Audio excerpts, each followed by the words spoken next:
So ఇప్పటిదాకా మనం routes అనేది నార్మల్‌గా మనం పెడితే గాని అందులో వచ్చేటివి కాదు గదా! సో ఇప్పుడేందంటే డైనమిక్ రౌట్స్ చూద్దాం. సో డైనమిక్ రౌట్స్ అంటే ఏంటనేది మీకు డౌట్ రావచ్చు. ఫర్ ఎగ్జాంపుల్ ఇక్కడ చూపిస్తాను మీకు. సో చూపిస్తే మీకు ఒక ఐడియా వస్తది. సో డైనమిక్ రౌట్స్ అంటే ఏంటిదనేది. సపోజ్ ఇప్పుడు మనం ఏమైనా రౌట్స్ క్రియేట్ చేయాలనుకో ప్రాజెక్ట్ స్లాష్ ఏమని క్రియేట్ చేస్తాం admin some something future projects లేదంటే న్యూ ప్రాజెక్ట్స్ ఇట్లా క్రియేట్ చేసాం కదా! బట్ అలా కాకుండా డైనమిక్ రౌట్స్ అంటే ఏందంటే సపోజ్ ఇప్పుడు నేను ఇక్కడ టు డూ లిస్ట్ ఉంది కదా! వ్యూ మీద క్లిక్ చేస్తాను. చూడండి ప్రాజెక్ట్స్ స్లాష్ ఆ తర్వాత ఈ ప్రాజెక్ట్ యొక్క ఐడీ అని వచ్చేసింది. ఓకేనా? అదొకటి. అండ్ ఇక్కడ చూడండి కలర్ పిక్కర్ ఉంది కదా! ఇప్పుడు ఇది ఓపెన్ చేశాను. Projects slash and some ID. So ఇవన్నీ రౌట్స్ మనం ఓన్‌గా బై డిఫాల్ట్‌గా క్రియేట్ చేసామా? నో. మనం అట్లా క్రియేట్ చేయలేం. ఎందుకంటే సపోజ్ ఇక్కడ చూడండి 27 ప్రాజెక్ట్స్ ఇక్కడ చూపిస్తున్నా. ఫ్యూచర్‌లో ఇంకొక 20 యాడ్ చేశాననుకోండి. సో మనం ఒక 50 రౌట్స్ అనేది మన అప్లికేషన్‌లో యాడ్ చేయడం అనేది అదొక బ్యాడ్ ప్రాక్టీస్ అన్నట్టు. సో ఎప్పుడైనా ఇలాంటి టైంలో మనం డైనమిక్ రౌట్స్ అనేది క్రియేట్ చేయాలి. ఓకేనా? సో డైనమిక్ రౌట్స్ అంటే మీకు అర్థమైంది కదా! మనకు బేస్డ్ ఆన్ డేటా ఆటోమేటిక్‌గా ఇలా రౌట్స్ అనేది క్రియేట్ అయిపోతాయి. ఓకేనా? సో అదెలా చేయాలనేది ఇప్పుడు మనం డిస్కస్ చేద్దాం. సో దీనికి కావాల్సింది ఏంటి మనకు యూజర్స్ యొక్క డేటా. ఫస్ట్ మన దగ్గర డేటా ఉందనుకోండి. ఆ డేటా ద్వారా మనం రౌట్స్ అనేది క్రియేట్ చేసుకోవచ్చు. సో దానికోసం ఇక్కడ ఏం చేస్తా అంటే ఒక ఫైల్ క్రియేట్ చేస్తాను. యూజర్స్ డేటా డాట్ జేఎస్ఎం పెడుతున్నాను. ఎక్స్‌పోర్ట్ కాన్స్ట్ డేటా ఇందులో మనకు కావాల్సిన డేటా అనేది పెట్టేస్తాను. సో డేటా కోసం ఇక్కడ ఏం చేస్తా అంటే జేసన్ ప్లేస్ హోల్డర్‌లో నేను అందులో ఉండే యూజర్స్ ఉంటారు కదా! ఆ యూజర్స్‌ని నేను తీసుకుంటాను. సో ఇక్కడ మనం డైరెక్ట్ యూజర్స్ అని టైప్ చేశాననుకోండి. సో ఆటోమేటిక్‌గా వచ్చేస్తది. చూడండి యూజర్స్ అనేవాళ్ళు వచ్చేసారు. సో ఇదంతా కాపీ పేస్ట్ చేస్తాను. సో కాపీ చేయడం కోసం ఇక్కడ నేను జస్ట్ సంథింగ్ ఏమైనా కాపీ ఆప్షన్ ఉందా? No there is no copy option. Okay. Copy option లేదు కదా! సో మనం కాపీ చేసుకుందాం డైరెక్ట్‌గా. సో ఎలా కాపీ చేయాలి? ఇక్కడ నుంచెల్లి డైరెక్ట్ లాస్ట్ వరకు తీసుకెళ్తాను. సో లేదంటే ఇక్కడ డైరెక్ట్ ఇట్లా కాపీ చేస్తాను. ఓకే. సో చూద్దాం కాపీ అయిపోతదేమో. సో ఇక్కడ కాపీ పేస్ట్ చేశాను. సో మీకు కావాలంటే మీరు టైప్ చేసుకోవచ్చు. లేదంటే నాలాగానే సేమ్ కాపీ పేస్ట్ కూడా చేసుకోవచ్చు. ఇప్పుడు సేవ్ చేశాను. సేవ్ చేయగానే మన దగ్గర మొత్తం యూజర్స్ యొక్క డేటా అనేది ఉంది. ఒక 10 యూజర్స్ వరకు ఉంటారేమో. ఓకేనా? సో ఇలా డేటా వచ్చేసి మన దగ్గర ఉంది. ఈ డేటాని డిస్‌ప్లే చేయడం కోసం నేనేం చేస్తా అంటే ఒక కాంపోనెంట్ క్రియేట్ చేస్తాను. సో అదొచ్చేసి యూజర్స్ డాట్ జేఎస్. సో దీనికి మనకు కోడ్ తెలుసు కదా! డిఫాల్ట్ కోడ్ వచ్చేసి ఇక్కడ రాసేస్తాను. సో డిఫాల్ట్ కోడ్‌లో ఇక్కడ నేను h1 ట్యాగ్‌లో పెడతాను యూజర్స్ అనేది. అండ్ నెక్స్ట్ మనకు ఇంకొకటి ఏంటంటే ఒక యూజర్ పైన క్లిక్ చేసినప్పుడు ఆ యూజర్ యొక్క డీటెయిల్స్ అనేది అక్కడ రావాలి కదా! సో దానికోసం ఏం చేస్తానంటే యూజర్ డీటెయిల్స్ డాట్ జేఎస్ అని పెడుతున్నా. సో ఇక్కడ నేను ఏపీఎస్ యూజ్ చేయట్లేదు. స్టాటిక్ డేటా యూజ్ చేస్తున్నా. సో ఇన్ కేస్ మీరు ఏపీఎస్ యూజ్ చేయాలనుకుంటే ఏపీఎస్ కూడా యూజ్ చేసుకోవచ్చు. No problem. బట్ నేను ఇక్కడ టైం వేస్ట్ ఎందుకోసం అనేది ఎందుకంటే మనం ఆల్రెడీ నేర్చుకున్నాం. డేటా అనేది ఎలా ఫిట్ చేయడం, ఎలా మనము కాంపోనెంట్‌లో రెండర్ చేయడం అవన్నీ ప్రీవియస్ వీడియోలో నేర్చుకున్నాం. సో ఇప్పుడు అదంతా అవసరం లేదు కాబట్టి జస్ట్ నేను డైరెక్ట్ అనేది ఎక్స్‌ప్లెయిన్ చేస్తున్నా. సో ఇలా క్రియేట్ చేసాం. సో దీనికి రౌటింగ్ కూడా అవసరం కదా! సో ఫస్ట్ మనం nav బార్‌కి వెళ్ళేసి రౌటింగ్ అనేది యాడ్ చేద్దాం. ఇక్కడ మనం లింక్ అనేది యాడ్ చేద్దాం.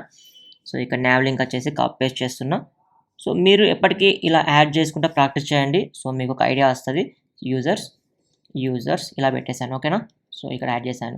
అండ్ app.jsకి వెళ్ళొచ్చి రౌట్ యాడ్ చేస్తాను నేను ఇక్కడ. సో ఇక్కడ చూడండి రౌట్ వచ్చేసి ROTE రౌట్ వచ్చేసి యాడ్ చేస్తాను ఇక్కడ చూడండి. సో యాడ్ చేస్తున్నాం. సో రౌట్ వచ్చేసి ఇక్కడ మనకి ఏది పాత్ వచ్చేసి users. So /users and next element వచ్చేసి ఏంటి చెప్పండి? యూజర్స్. సో ఇంపోర్ట్ చేశాను. సో ఎప్పుడైతే నేను యూజర్స్ పైన క్లిక్ చేస్తానో మనకు అది ఓపెన్ అయిపోతుంది చూడండి. సో ఇక్కడ రియాక్ట్ యాప్‌లో యూజర్స్ మీద క్లిక్ చేశాను. మనకి యూజర్స్ అనేది వచ్చేసింది. ఓకే బాగుంది. అండ్ మనకి ఇంకొకటి కావాల్సింది ఏంటిది? User details. So user details మనం ఎట్లా యాడ్ చేయాలంటే దీన్ని కొంచెం ట్రిక్కీగా యాడ్ చేయాలి. ఓకేనా? సో నార్మల్‌గా కాదు. యూజర్ డీటెయిల్స్ పాత్ వచ్చేసి చెప్తాను. ఎలిమెంట్ వచ్చేసి యూజర్ డీటెయిల్స్. సో ఇలా ఇంపోర్ట్ చేసేసి పెట్టేశాను. ఈ పాత్ వచ్చేసి ఎలా ఇవ్వాలంటే /users/ ఇక్కడ మనం నార్మల్‌గా ఏమైనా ఇచ్చామనుకోండి ఐడి అనేది ఏంటిది డైనమిక్‌గా రావాలి. సో డైనమిక్‌గా రావాలంటే మన రియాక్ట్ రౌటర్‌లో కోలన్ అండ్ ఆ ప్రాపర్టీ నేమ్ ఇవ్వాలన్నట్టు ఇలా. సో దీని మీనింగ్ ఏమవుతుందంటే సపోజ్ ఇప్పుడు నార్మల్‌గా యూజర్స్ ఏమైనా టైప్ చేయండి. సంథింగ్ ఏదైనా టైప్ చేయండి. నాకు ఆటోమేటిక్‌గా యూజర్ డీటెయిల్స్ పేజ్‌కి అనేది వెళ్ళిపోతది. సో ఇప్పుడు డైనమిక్ రౌట్స్ అంటే ఇలా అన్నట్టు. సంథింగ్ నేను ఏదైనా ఇవ్వనివ్వండి. చూడండి ఆటోమేటిక్‌గా యూజర్స్ తర్వాత మనం స్లాష్ ఇచ్చి ఏం టైప్ చేసినా కూడా ఆటోమేటిక్గా యూజర్ డీటెయిల్స్ అనే పేజ్కి వెళ్ళిపోతుంది అన్నట్టు. సో ఇలా మనం డైనమిక్ రౌట్స్ అనేది క్రియేట్ చేస్తాం. ఓకేనా, ఇట్లా మనం రౌట్ అనేది యాడ్ చేస్తాం. బట్ మనం ఏ యూజర్ పైన క్లిక్ చేస్తే ఆ యూజర్ యొక్క డీటెయిల్స్ అనేది మనకు యూజర్ డీటెయిల్స్ అనే కాంపోనెంట్లు రావాలి. సో అదే ఎలా చేస్తామనేది ఇక్కడ ఎక్స్ప్లెయిన్ చేస్తాను. సో ఫస్ట్ మనకు ఇక్కడ ఏం చేస్తాను అంటే యూజర్స్లో ఫస్ట్ డేటా అనేది ఇంపోర్ట్ చేసుకుంటాను నేను. యూజర్స్ డేటా ఫ్రమ్ ఎక్కడి నుంచి చెప్పండి, మనకి యూజర్స్ డేటా ఉంది కదా, అక్కడ నుంచి తీసుకుంటున్నాం. సో డేటా అనేది వచ్చేసింది. సో ఈ డేటా అనేది ఫస్ట్ డిస్ప్లే చేస్తాను నేను. సో ఎక్కడ డిస్ప్లే చేస్తాను అంటే ఇక్కడ మనకు నార్మల్గా మ్యాప్ యూజ్ చేసి నేను యూజ్ చేస్తాను. ఇక్కడ చూడండి, మ్యాప్ ఈచ్ యూజర్ వచ్చేసి ఎక్కడ పెట్టేస్తానంటే ఈచ్ యూజర్ని నేను ఒక ఆర్టికల్లో పెడతాను నేను. ఓకేనా, సో మీ ఇష్టం ఉన్న దగ్గర మీరు పెట్టుకోవచ్చు. నేను ఒక ఆర్టికల్ క్రియేట్ చేసి ఆర్టికల్లో పెడుతున్నాను నేను.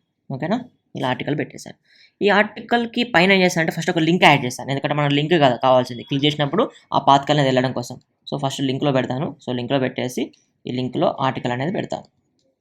సో ఆర్టికల్, సో ఇక్కడ చూడండి లింక్ అనేది ఆటోమేటిక్ ఇంపోర్ట్ అయిపోయింది. ఈ ఆర్టికల్ అనేది మనకు HTML ట్యాగ్ అన్నట్టు. సో ఇందులో ఏమేమి పెడతా అంటే ఫస్ట్ డీస్ట్రక్చర్ చేస్తాను నేను, లేదంటే మీరు డైరెక్ట్గా కూడా రాసుకోవచ్చు, అది మీ ఇష్టం. సో ఈ యూజర్ నుంచి నేను ఐడి ఎక్స్ట్రాక్ట్ చేస్తున్నా, ఆ తర్వాత నేము, ఇంకేమేమి ఉంటాయి మనకి యూజర్స్లో. సో కావాలంటే మీరు ఇక్కడ చూసుకోవచ్చు. యూజర్స్లో ఏమంటే నేము, ఈమెయిల్ అడ్రస్ ఉంటుంది. సో ఈమెయిల్ కూడా తీసుకుంటాను, ఈ 3 తీసుకుంటాను నేను. సో ఇందులో ఆర్టికల్లో నేను ఏం చేస్తాను అంటే ఫస్ట్ ఒక H3 ట్యాగ్ పెడతాను, అందులో వచ్చేసి నేమ్ ప్రింట్ చేస్తాను. అదేవిధంగా ఒక H5 ట్యాగ్ పెడతాను, అందులో వచ్చేసి ఈమెయిల్ ప్రింట్ చేస్తాను. మనకు ఈచ్ కీ వచ్చేసి యూనిక్గా ఉండడం కోసం నేను ఏం చేస్తానంటే ఇక్కడ కీ వచ్చేసి ఐడి యూస్ చేస్తాను. సో ఇప్పుడు చూడండి, సేవ్ చేయగానే మనకు ఎర్రర్ వచ్చింది. చూడండి ఏం ఎర్రర్ వచ్చింది, సంథింగ్ ఎర్రర్ వచ్చేసింది. అదేందో చూద్దాం. ఇక్కడ లింక్ అనేది తప్పు రాసాం ఇక్కడ, అందుకోసం ఎర్రర్ వచ్చేసింది. సో ఇప్పుడు ఆ ఎర్రర్ అనేది పోతుంది చూడండి. So still some default imported user data was not found.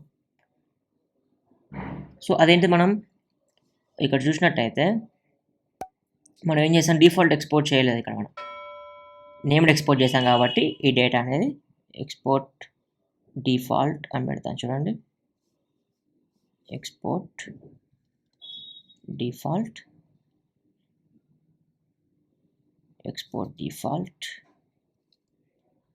ఇప్పుడు చూడండి, ఎక్స్పోర్ట్ డిఫాల్ట్ మనం డిఫాల్ట్గా ఈ అరేని ఎక్స్పోర్ట్ చేసాం కాబట్టి ఇప్పుడు డైరెక్ట్గా మనం ఏ నేమ్ అంటే ఆ నేమ్ పెట్టుకోవచ్చు. సో ఇప్పుడు చూడండి మనకి ఏ ఇష్యూ అనేది రాదు. ఇక్కడ చూడండి, సో ఇక్కడ చూసినట్టయితే మనకు ఈ చైల్డ్ హ్యావ్ యూనిక్ కీ అని వచ్చింది కదా. సో ఈ కీ అనేది దీనికి కాదు, మనం ఏదైతే రిటర్న్ చేస్తామో దానికి ఇవ్వాలి. సో ఇక్కడ నేను దీనికి ఇచ్చేస్తాను. సో ఇప్పుడు మనకు ఆ ఎర్రర్ కూడా రాదు. అండ్ ఇక్కడ మనకు ఒక్కొక్క దానికి కొంచెం కలర్ అనేది యాడ్ చేస్తాను, సో ప్రాపర్గా కనిపించేస్తుంది. ఇక్కడ లింక్ ఉంది కదా, క్లాస్ అనేది యాడ్ చేస్తాను నేను. సో క్లాస్ వచ్చేసి లేదంటే ఆర్టికల్కి యాడ్ చేద్దాం. సో క్లాస్ నేమ్ వచ్చేసి కార్డ్ అని యాడ్ చేస్తాను. సో దీని స్టైల్స్ కావాలంటే మీరు ఇచ్చుకోవచ్చు, లేదంటే లేదు. టెంపరీగా నేను ఇక్కడ ఇస్తాను నేను, సో కొంచెం నీట్గా కనపడడం కోసం. సో ఇక్కడ వీటికి ఏం చేస్తానంటే బ్యాక్గ్రౌండ్ వచ్చేసి లైట్ బ్లూ ఇస్తాను, సో నీట్గా కనబడుతుంది. అండ్ ప్యాడింగ్ వచ్చేసి 10 పిక్సెల్ ఇచ్చేస్తాను. సో ఇప్పుడు చూడండి, ఓకే ఇలా కనిపించేసింది.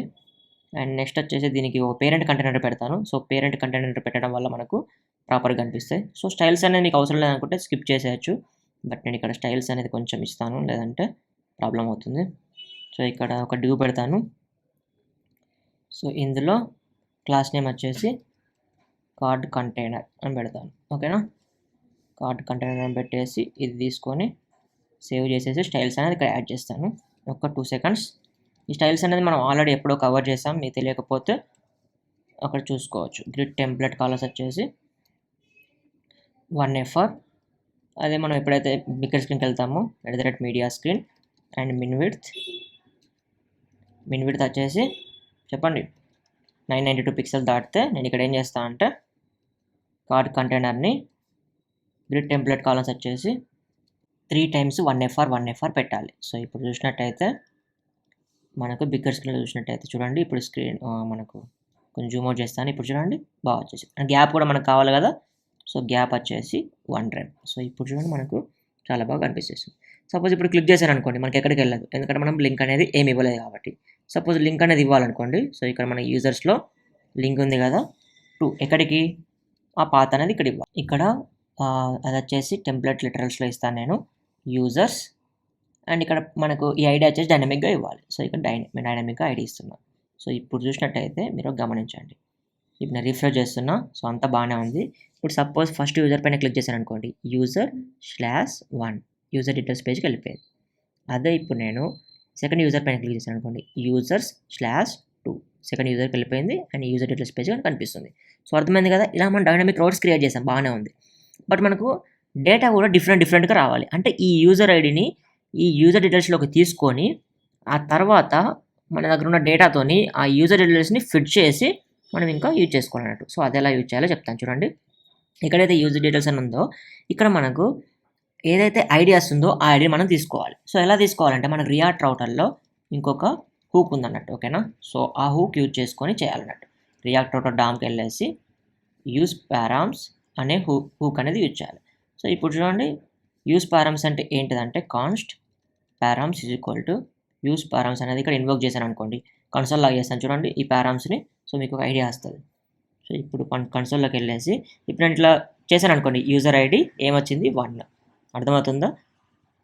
క్లిక్ చేశాను యూజర్ ఐడి 2, అర్థమవుతుందిగా. మనకు ఏ యూజర్ పైన క్లిక్ చేస్తే దాని యొక్క యూజర్ ఐడి వచ్చేసి మనకు ఇలా వచ్చేస్తుంది. దేనివల్ల ఈ యూజ్ పారామ్స్ అనేది దానివల్ల. సో ఇలా మనం డైరెక్ట్గా రాసుకోవచ్చు, లేదంటే ఇక్కడ డిస్ట్రక్చర్ చేసుకోవచ్చు. యూజర్ ఐడి ఇలా కూడా డిస్ట్రక్చర్ చేసుకోవచ్చు. ఇప్పుడు మనకు యూజర్ ఐడి ఉంది, ఈ యూజర్ ఐడిలో ఉన్న డేటాని మనం ఫెట్ చేసి ఇక్కడ డిస్ప్లే చేయొచ్చు అన్నట్టు. సో మన డేటా అనేది ఎక్కడ ఉంది, ఇక్కడ ఉంది చూడండి, import user data from user data ఇక్కడ నుంచి తీసుకున్నాం. సో ఇక్కడ నేను ఏం చేస్తాను, యూజర్ ఐడి వచ్చిన తర్వాత కాన్స్ట్ యూజర్ డీటెయిల్స్ డేటా అని పెట్టేసి user data dot find each user dot ID equal to user ID. So ఇక్కడ మనకు స్ట్రింగ్లో ఉందా ఇక్కడ ఉందో తెలియదు కాబట్టి నేను డబుల్ ఈక్వల్ పెడతాను. సో అది క్లారిటీగా పక్కా తెలిసి ఉంటే నార్మల్గా పెట్టేసుకోండి. సో ఇప్పుడు నేను ఇంకో డిస్ప్లే చేయొచ్చు అన్నట్టు, యూజర్ డీటెయిల్స్ ఉన్నది కదా. సో ఇక నేను డిస్ప్లే చేసుకుంటాను, ఇంకొక h2 ట్యాగ్ పెట్టేసి user details dot name.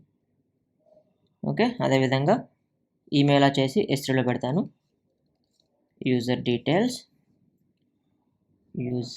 Data dot email.